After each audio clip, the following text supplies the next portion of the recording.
Welcome to the BNP, or I guess Bits and Pieces, to the Bits and Pieces podcast. Apparently one of very few podcasts done by analysts in the community that has not been graced by DB Pony or whatever. That would be funnier if Robin0928 actually could have shown up today, because in his last live stream he mentioned that DB Pony is in like everybody's live stream, but he's not in mine, although he's always welcome. Anyways, I am joined by Anime Wolf Gamer. Say hi. Hello there. Hello? Yes, I'm here. Introduce yourself. Okay. Hello there, guys. I am Anime Wolf Gamer. There's a lot of background noise for some reason. Just like a fan or something. And we have Mandy-chan, or Molly-chan, or whatever her name is. Hello, every pony. Robin0928 was going to be here, but something came up and he couldn't be here. Not even the reason that I said he might not be here, it's some other reason, actually. So he's officially not in this podcast, but he might be in some future podcast, but no promises. So, let's begin right away with the first section, comic book club, which I really wish I had a logo for, but I don't have the money to commission one. Anyways, the comic we are discussing is My Little Pony, Friendship is Magic, main series number 40. So I hope you all did your required reading, because we about to spoil some shit. I actually did read it at 11 a.m. Woo!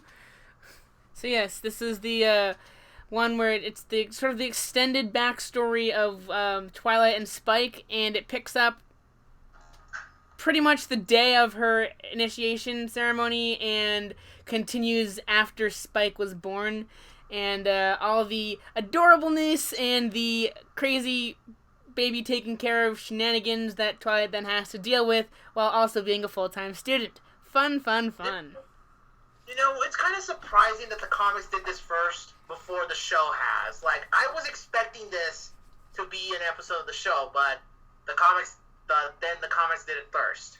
Very surprising. Yep, which is part of the reason why I argue that the comics are in fact canon, because if they aren't, then stuff like this wouldn't be canon, and that would make me very, very sad. Usually, most of the people who say that's not canon is mostly because sometimes the comics can kind of push it, like just little bits, like the recent, like the Fiendship comic with Luna. I kind of have a hard time buying the second half of that story.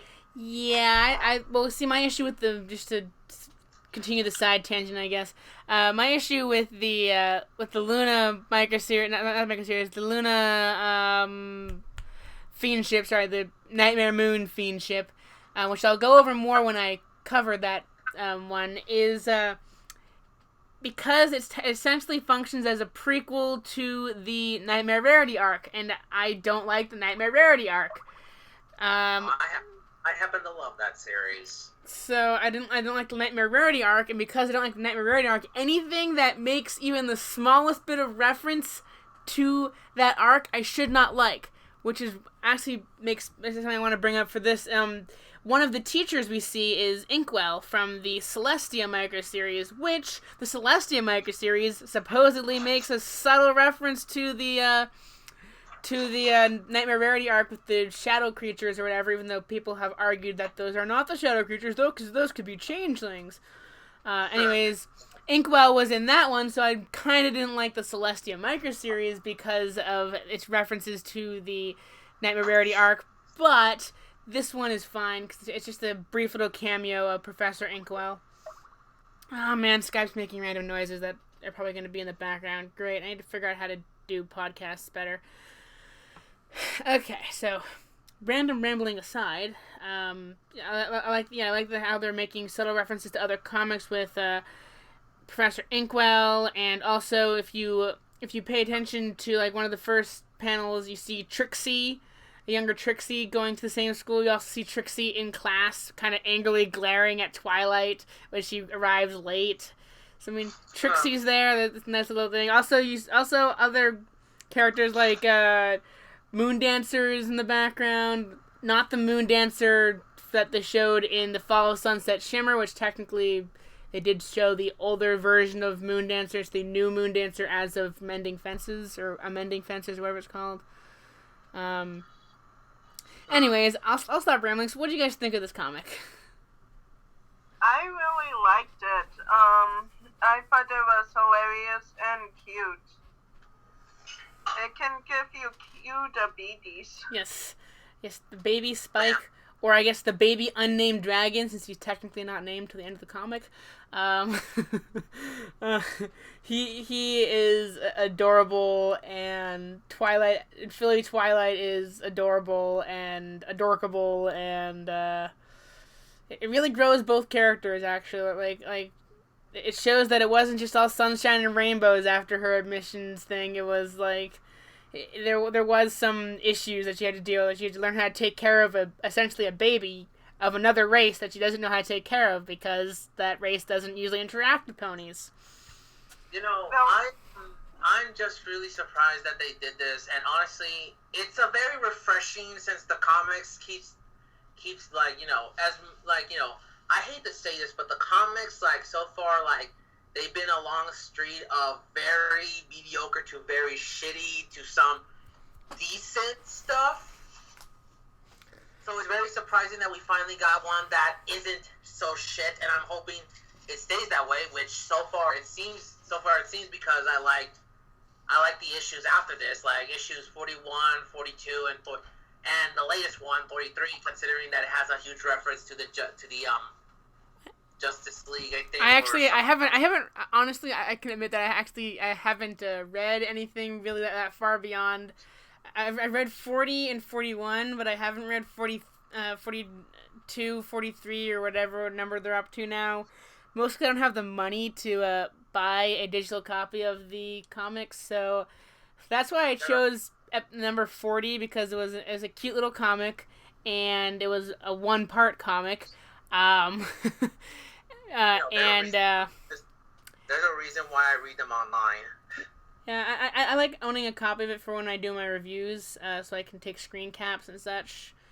But yeah, so what was your favorite part of this comic? Any favorite moments from this comic? Oh yeah, like my favorite moment is how Twilight is starting to learn responsibility with the, you know, taking care of that dragon. Yes. I think my favorite moment was when she was naming Spike. So that, like, the very last page of the comic, where where like Spike is like trying to mimic her words, and she realizes that she does care about Spike, and then she comes up with a great name for him. Yeah. I think Spike's trying to say Smarty Pants, and somehow it gives her the idea to call him Spike, which my favorite part is probably the most emotional part of the comic. It's when Twilight kind of is fed up and she kind of blows up at Spike, even though he has no control over what happens. It's after the Royal High Tea, when Spike messes things up, and she just blows up and like storms out of the room, and then she just breaks down into tears, and which leads into her naming Spike. I think that was my favorite part of the comic, as well as like the background characters, like seeing Moon Dancer in the background, and seeing Trixie apparently in the background, and a Sunset Shimmer lookalike with Rarity's cutie mark. And it's a cute little comic, and I really wish the show did something like this. I wouldn't mind this comic being decanonized just because the show decided to do something similar, but I tend to ramble and take over conversations. Do you guys have anything else that you want to say about this? Well, for one thing, if I can say, there is one complaint that I have with the comic, and that's with Celestia not giving her the help that she needs, like, at least not as much as I expect, because, for one, I feel like that the writers are making her look like a troll in this one, just a little bit. I know she only did this just to say, you know, the teacher responsibility and all that, which I get, but the panels and art kind of tells a different story, which makes me believe that the artist did not got the memo with the dialogue, at least in some cases. Yeah, and I think Celestia Celestia was a little oblivious to Twilight being worn out by Spike. Yeah, I mean, like I don't personally have any experience with it, but I know that there are people in this world who like go through school, like college and all that kind of stuff, while being a single parent. And that's essentially what Celestia turned Twilight into, a single parent. She's taking, sure she has her brother and her parents to kind of help her along as well, but like she's like taking care of a baby and dealing with school, and it could be a very relatable conflict. Not relatable specifically to me, but it was still a nice conflict. Didn't seem forced. It's definitely something that needs to be explored more. Like, and you know, if there's, I really hope that since the show has the Alicorn baby, I'm hoping they use this as a template to that episode if they're gonna do a babysitting episode. Which I'm gonna say it right now, once the second half of the season comes in, I'm gonna predict that the first episode is gonna be a babysitting episode, and I'm hoping they follow this kind of template because this actually would have make it more than just another baby cakes. Yeah, like sorry, interrupted. You were saying something? I'm saying it could be more than just the baby cakes, and not many people like that episode. Although I just find it okay. Yeah. I agree with you, Anime. Yeah, they could do a babysitting thing, or maybe Twilight decides to try to babysit Flurry Heart. And, like, she kind of, and like, oh, but and her friends are like, are you sure you have what it takes? Pinkie Pie could even reference Baby Cake, saying that it's harder than you think. And then, like, it could be an episode where, like, they happen to show maybe a flashback or so where Twilight has to learn how to take care of kids because of Spike. That would be a nice thing. So, any final thoughts on the comic? I mean, there's not really much that we can really. It's not a very like lore-heavy comic. It has some points in the timeline, I guess, but it's not really like. And it's a nice little comic, but there's not much to say about it. I'm also holding back a lot of my opinions towards it, besides the fact that I liked it, because I'm going to review it eventually. Eventually. But so any final thoughts before we move on to the second segment? Not really.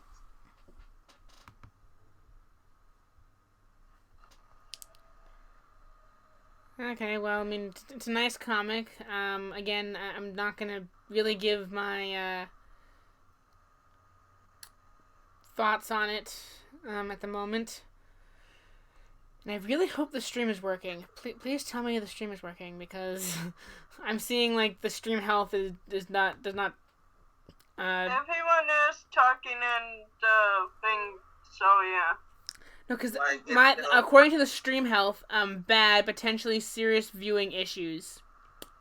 Well, it's still I still see it in my subscription. So, and there's 5 people watching right now. So yeah.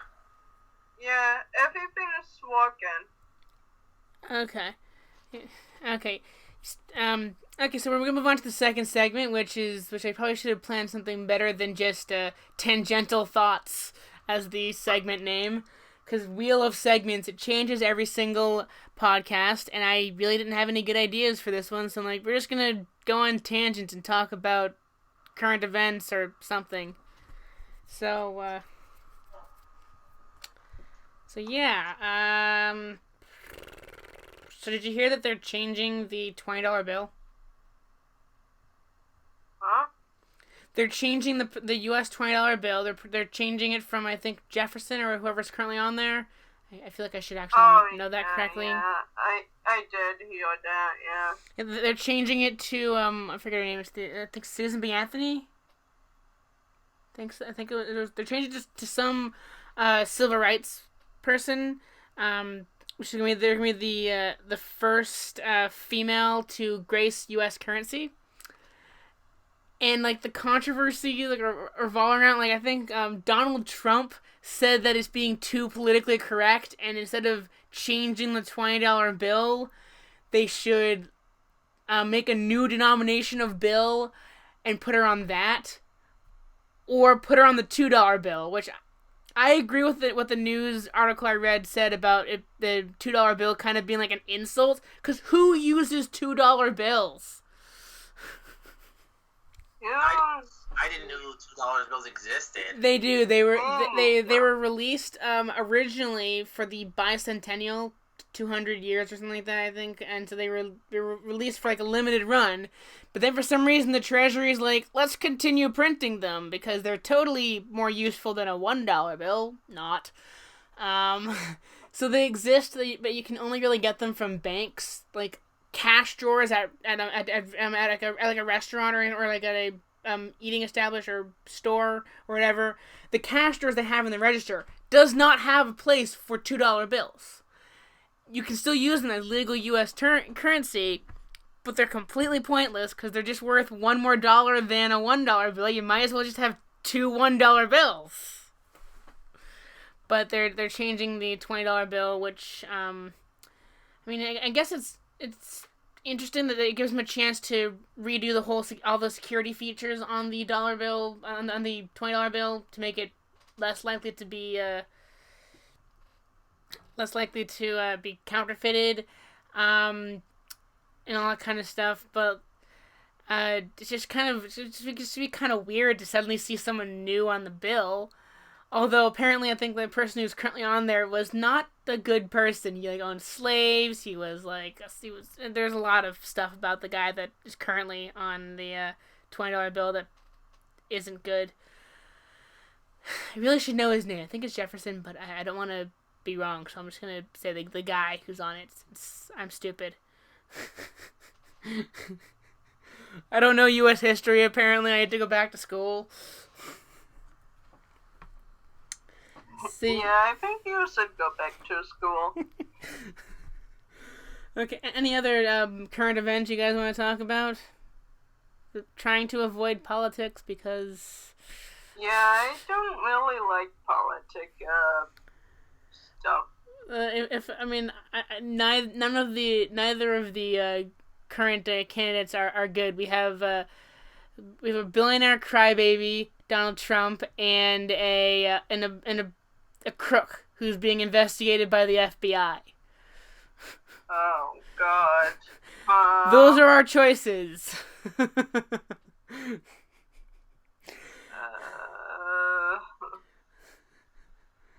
I think the comment section is just going on tangents about Siege of the Crystal Empire. Yeah, they are. They're talking about Shamba. Yeah, I have a lot of these big plans for certain upcoming reviews, and one of them involves the Siege of the Crystal Empire. It's another crazy collab. It's gonna be I think my only more than 3 people in a collab. I'm trying to get a whole bunch of people. Kind of think of a Red Chord's season 4 finale or whatever review, or his 100th episode review that has a bunch of people on his channel, and they each give their thoughts. I'm probably gonna hate editing that, but I want to do this thing. I guess spoiler alert for the plot of my series. For some reason, not gonna really explain why at this moment, at least, because things haven't been revealed yet. Comic's channel is put under siege while Comic is holding a party, which is why there's going to be several analysts at this party. And so while his channel is under siege by various upcoming revealed villains, he decides to pass the time by doing a review of Siege of the Crystal Empire, because the events that are currently happening remind him so much of what happened in the comic, because there's a siege in the comic. Oh, I cannot wait for the season 6 finale. Yes, but we're currently on hiatus. Yes, but I do know what villain we're gonna see. Maybe we should avoid. Yeah, but yeah, I'm just saying. I'm excited. Yeah, we should really avoid spoilers, just so people don't get angry. Yeah. But yeah, the Siege of Comics channel is going to be an interesting review, and I think because the way my reviews are set up, if it's just comic, it's my 2 bits, or sans serif is my $2, but that's besides the point. If it's comic and one other person, it's our 2 bits. 3 people, our 3 bits. Anything above 3 is our many bits. But I'm thinking of, instead of breaking the Siege of the Crystal Empire into 4 parts, like I usually do when I cover a 4-part arc, I'm going to review all 4 parts in one video, which will probably equal to about an hour or so long video. And so instead of calling it our OUR, it'll be our HOUR many bits, because puns. So who's gonna be in this? I have almost nobody confirmed for this, because it could be, it could, if I don't pick up my review schedule again, it could be at most a year in the future. Yeah, so it's very difficult to confirm people a year in advance. I don't make any promises by saying anyone now, but I was talking with a few people who I've collaborated with in the past who might be interested. It'll definitely be one of those things where it'll most likely be a lot of the people I've already collaborated with once or even twice or 3 times by then, just because I talk to them a lot. When you collaborate with someone, you talk a lot, and you become pretty close friends, so...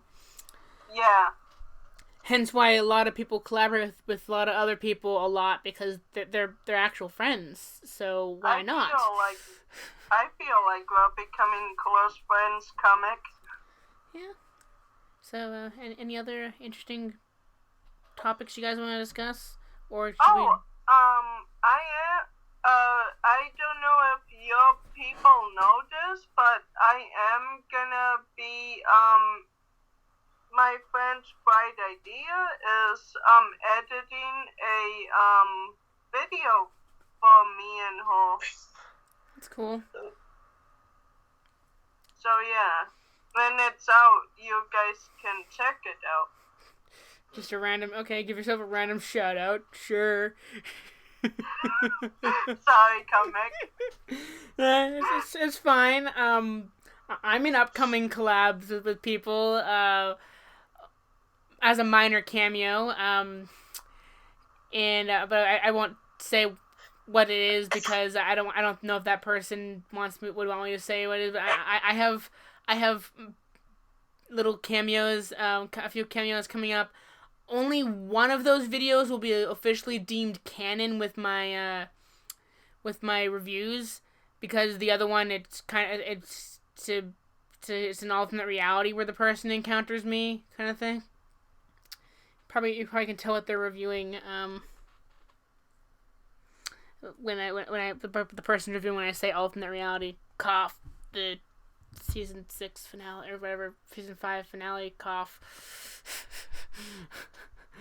Cutie remark. Anyways, I'm not gonna say who it is. So, anything else you'd like to discuss before we move on to the AMA? Not really. Section. Let's move on to the next one. Well, there's no other topics you want to talk about? Then, the 4 people who are currently watching, we are ready to take your questions. We got Sparkle Card watching. Is the AMA Q&A section. Yeah. We got my friend DJ Dr. Watson too. Cool. When we just started out, they did say hi to you, comic. Yeah. Hi, Sparkle Cord. Hi, Morpheus ZX. Oh yeah, I do want to say one thing though. I am gonna start like a comic dub with most of these. Like I actually got a few actors ready to dub. It's just that I need to wait for a bit because it's still in productions right now. Yeah, I have also a few things in the works. I have a show for the I have a show for the Riff Cafe channel that I'm working on, and I have a few other things that I'm working on, but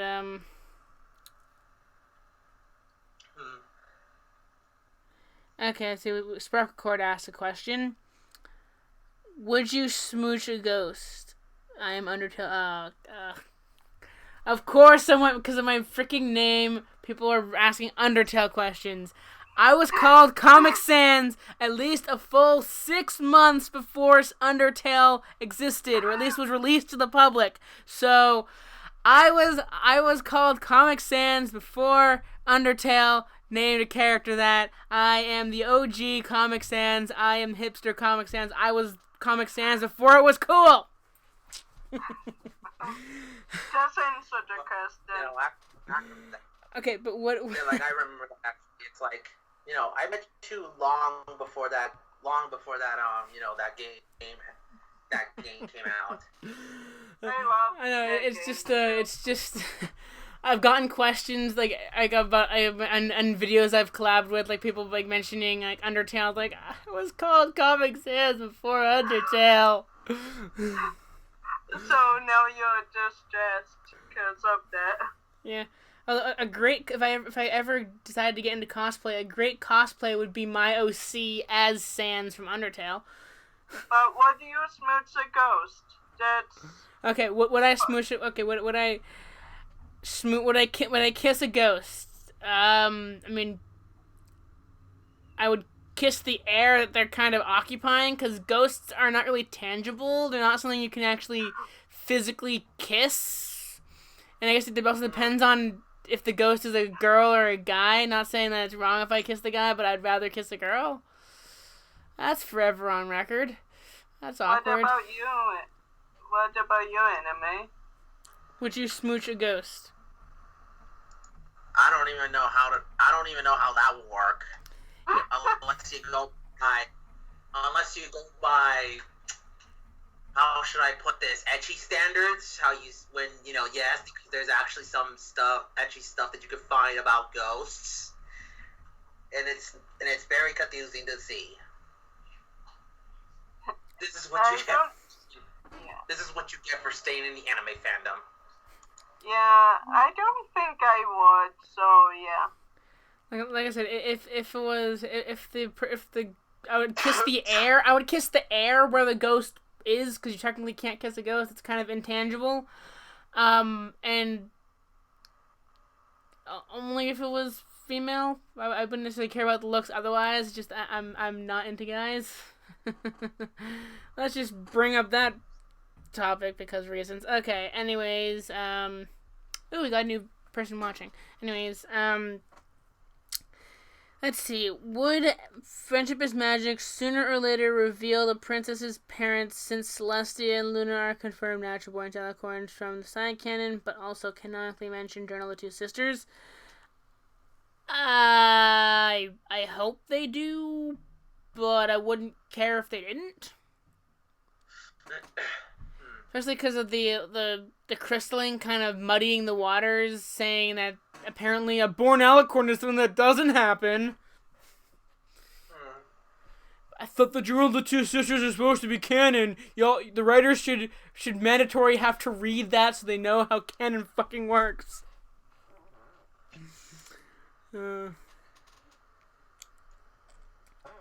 Hello, Ted Timmons. Not Ted. Dan Timmons. Dan, there we go. I can't read, apparently. Hi. Hi. Dan Timmons. Yep. I'm doing fine. It was my day off, so I slept in. Surprisingly, still woke up before it was afternoon. He's one of my friends. I then went to my work and picked up my my paycheck, and also bothered my coworkers by using the Dunkin' Donuts on the Go app. I work at Dunkin' Donuts, so I sent in my order using that, and they kind of were jokingly angry at me for using it. Well, I'm sorry. I wanted my food to be ready when I got there. I didn't want to have to wait for it. That's the thing. I wanted to see how it works. Then I came home and played Fallout 3. And you lost time, so yeah. Yeah, I lost track of time. This podcast started late because I'm an idiot. You're not an idiot. So how's everyone? How are you, Anime Wolf Gamer? How are you? It's the question. I'm doing just fine. It's the question that we are answering. Yeah. Well, basically, I just finished a video, and now I'm trying to finish another chapter of my story.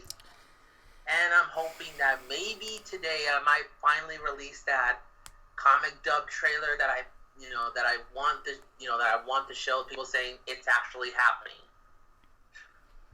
Yeah. Hi, Dan, and I'm good. Any other questions? No, not yet. Okay. I think we're kind of competing for views for like all the other analysts that happen to have like a live stream today. I think Toon might be. I don't know. There's we're competing for views. No, I'm kidding. This was one, so yeah. This was sort of a last minute stream. I'm like last week, and I'm like I want to bring back bits and pieces. I want to do more podcasts and try to make it a regular thing again. But then because I only had I think Wednesday and Friday off, I really didn't have much time to plan for this. Like I was like last night and the night before, I'm like, hey, is anyone available to be on the podcast? I'm always available. Yeah, I like to have the people who are on it change, and I want to have it change through a few different people first before I bring back people who have been on it before. Only exceptions being special event podcasts such as my birthday, possibly BronyCon, which in case you don't know, I'm going to BronyCon. I'll have people on that have already been on for those kind of things. And the only other exception is Cool Man Stan. He's my best friend in real life, and he's the permanent backup host. And we do have a question. Oh yeah, I'm sorry. I was rambling while we waited for questions because I can ramble. Ever been in a Skype call with me? You know I can ramble. I know you can. Why haven't we got a Fiendship is Magic Origin of Discord? Well, the people who write the comics and the people who write the show talk to each other a bunch, and I think when they had the idea for the Fiendship is Magic series, the show wanted to cover Discord sort of like exclusively. So, that's why there wasn't one. Because I know the show and the show staff and the writers of the comics do talk to each other a lot. Like for the Luna micro series, the Katie Cook wanted to give Luna a pet, and originally she was thinking of giving Luna a pet rock, and so she brought it up with Megan McCarthy. Hey, I want to give Luna a pet rock. How does that sound? And Megan McCarthy, I think, went like, I have a plan for a rock. Make it a different pet. That was before Mod Pie existed. So, that was the plan for a pet rock. I see. Boulder was the plan for the pet rock, so Luna could not have a pet rock, so Luna now has her pet possum. So they do talk to each other. So, I mean maybe they like, hey, we have this idea for origin stories of the villains. What villains can we use? And like, well, you can't use Discord, might have been their answer. Though Discord did show up in one of the Fiendships. In one panel, in the Tyrek Fiendship, it's a scene inside of Tyrek's parents' castle in the far-off land. Discord is in the background. Which means, A, Discord could come from that land, or B, he found out about Equestria from Tyrek or Scorpan.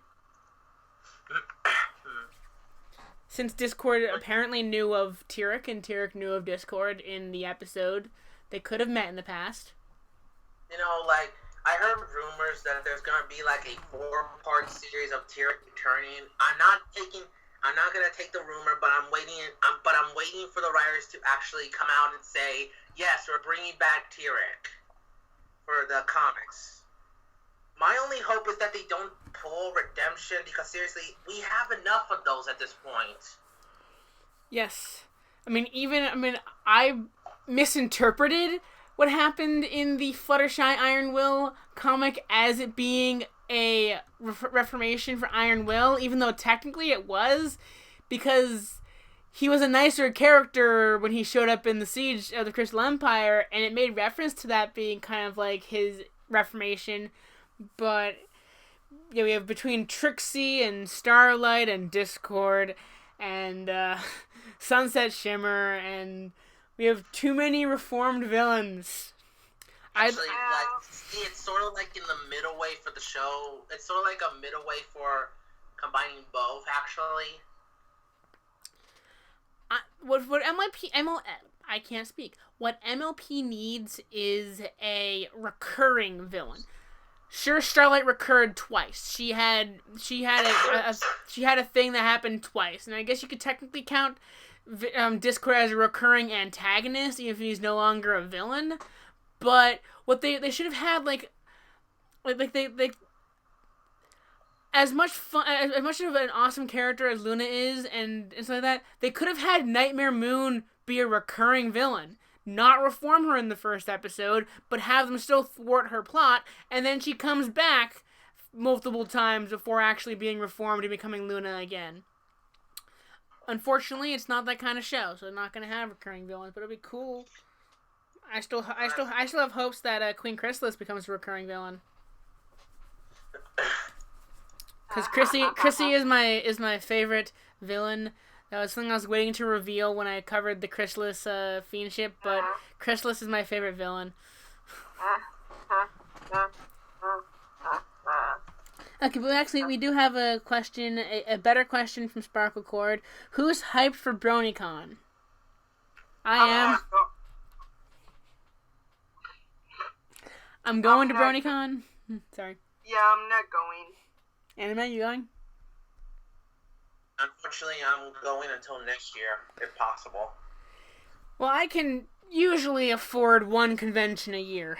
I say usually because it's been a bit of a struggle this year to find the money. But I chose BronyCon. Several years ago, when I was graduating high school, I chose to go to VidCon.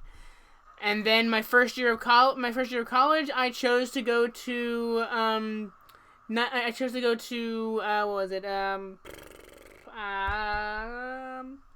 Playlist Live, because I was in the Orlando area anyways for college. Last year, I chose to, it was my second year of college and final year of college, I chose to go to Nightmare Nights, and that was my first pony convention. But this year, I'm like, I'm going to BronyCon or going broke trying. So yeah, I found a person who was willing to let me share a room with them, and actually I'm sharing with like 5 people. So I volunteered to sleep on the floor.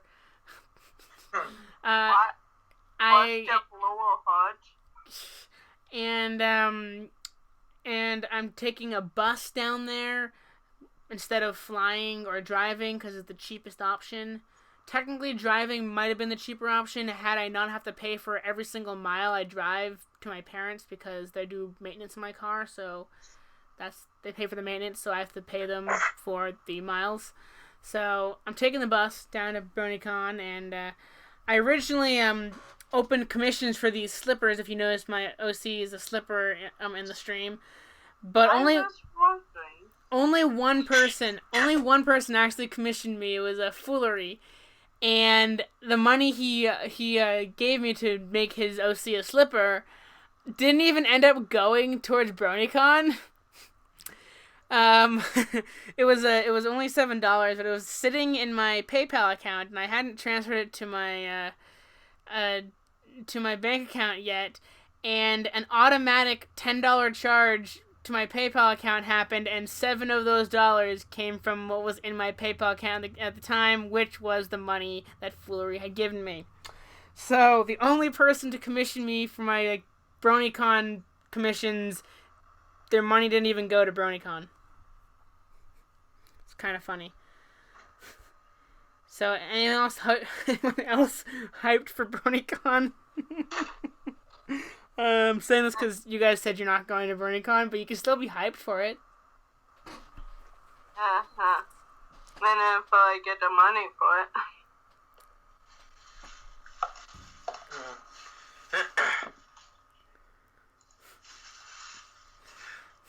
But yeah, I'm pretty hyped for BronyCon. Oh, Sparklecord's gonna be at BronyCon? Yes, I can meet Sparklecord. As well as a number of many other people that I really want to meet in person since I've only known them over the internet. Yeah, I met a lot of people over the internet also. Yeah. Also, maybe if I gave more than 1 day's warning for this podcast happening, maybe there'd be more people in the audience, but Yeah, maybe.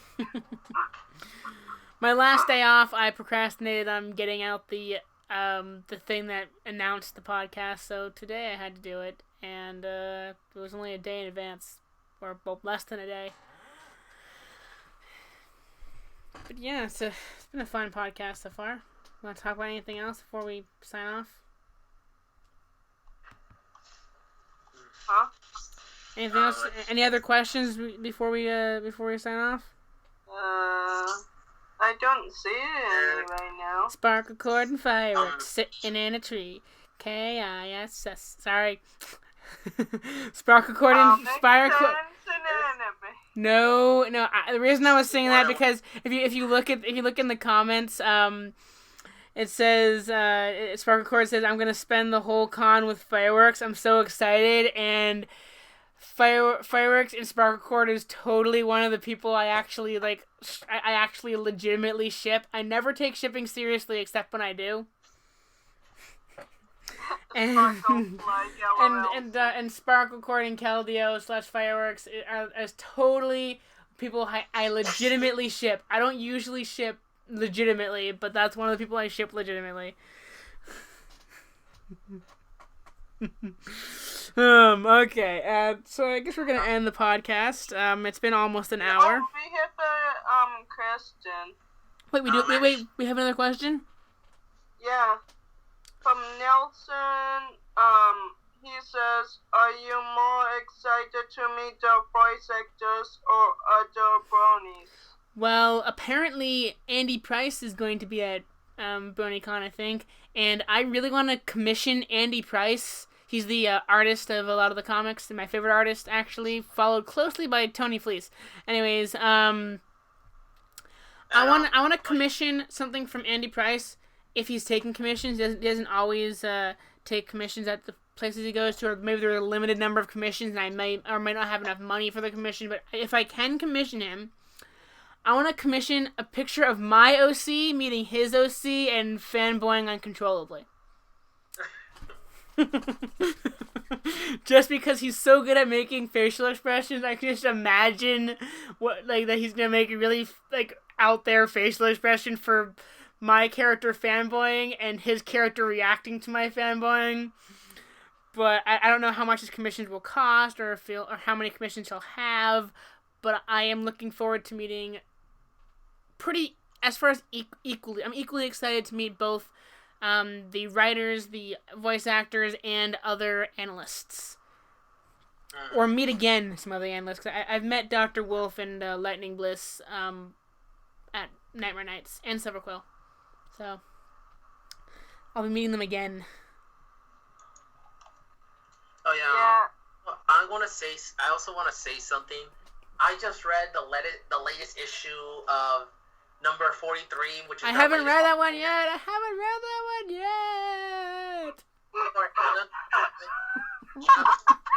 Spoil it, but I'm gonna say this: if you're a fan of other comic mediums, you're gonna like it.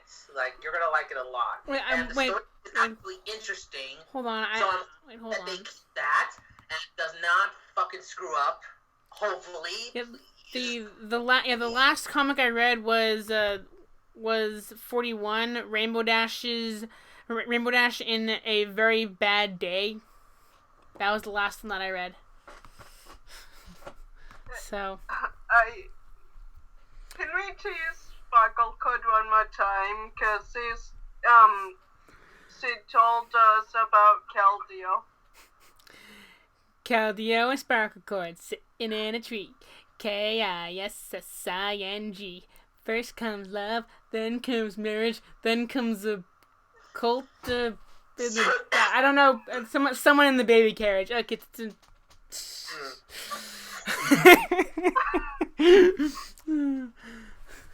Like the yeah.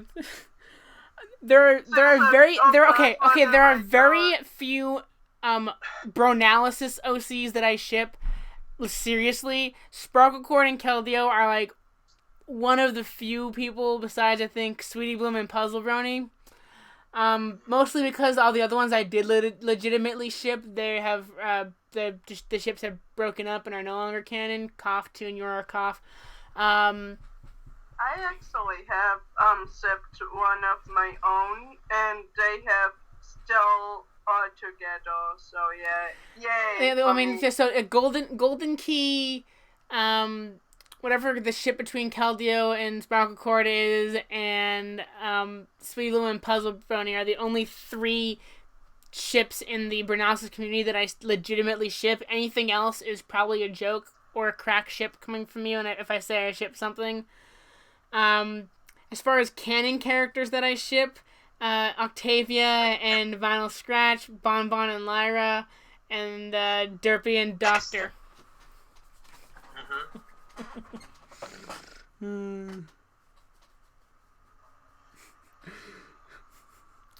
But yeah, okay, well, it's been an hour, and I guess that's a good point to end the stream. I guess, well, it's an hour including however long the pre-show was, so when this is uploaded to my channel in like a day or so, it'll probably be a little bit shorter because I'll be cutting out the pre-show. But thank all 5 of you for showing up to the live recording. Even though probably some of those is Anime and Mandy just watching the stream in another window. So yeah, I'm watching it right now. But thank you to the people who did show up. Maybe in the future I will give more warning for these things so more people show up. Also so I can have maybe a few more people on just because the more the merrier, I guess. I'll try not to ramble as much, even though that's what I do. I ramble. Ramble. Yeah, I love your rambling. Oh no, what have you done? You started a ship! No! No, you already have you already have a special Sun Pony. Yeah, I know, but I also will play with others, so nah. Yeah. Ship all the things. Ship Mandy's hands. Oh, great. I actually have no really powerful ships, but because usually the first person you ever collab with, if they're the opposite gender as you, they'll probably be a ship. And for a while there was a Countess Sans ship, but it's kind of faded into oblivion. Because Countess Rose was, because it is common knowledge I did actually have a crush on Countess Rose, but it did not work out, and I'm still friends with her, but my feelings have gone away, so it's not worth pursuing. But even so, the ship has died away. Even like I commissioned one piece of ship art, and then Countess Rose unintentionally made a piece of ship art. It was actually the first image in her series of Countess Rose Meets art. She made one of me and her reading books, or me reading a comic, her reading a book. And I counted it as ship art. But anyways, so that was the only real ship I had for a while. Anyways, let's actually end the podcast and not ramble for another hour. Anime sense. No.